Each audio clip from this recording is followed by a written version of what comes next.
And before beginning, I would love to hear from you if you're seeking financial advice or have questions. I put together a very short survey. The link is in the description. I'm really interested to hear what your single most important financial advice question is.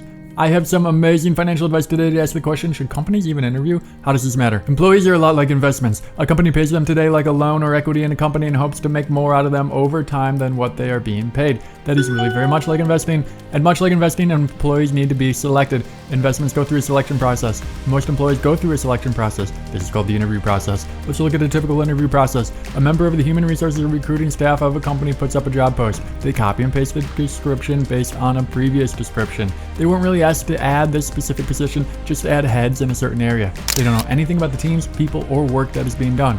Once the post is up for a while, it gathers about 800 applications. That is for a single opening. That recruiter then randomly filters to about 5 people to call. 5 out of 800.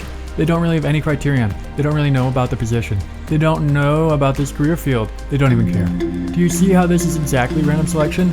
The 5 random selections are randomly whittled to 3 by the recruiter. This is after a week's worth of phone calls to the candidates. Exactly 1 call per day. They gather nothing on the interviews. They don't know what is being looked for. They don't know about the role. They don't know talent. The 3 random selects are then put through an interview process set up by the specific team that the recruiter randomly routed the job description to.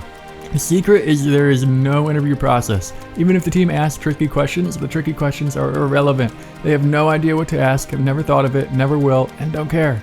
So the final person, the person who gets hired, the way we all get hired to every job, the final person gets hired randomly. It could be no other way. It was random luck the whole way through. So the company had a recruiter. They were working full time.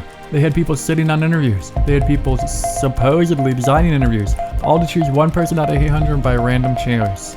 So why interview at all? In this case, the cheapest and fastest approach is to select someone randomly and probably before there are 800 applicants. No recruiter, no interviews, no time wasted. This is exactly like picking stocks, picking bonds, picking asset classes. If you have no clue, then you have no clue. You will do it by random selection. Don't fool yourself into thinking you applied some process. Thanks a lot for watching, and don't forget to fill out the survey in the description if you are after financial advice.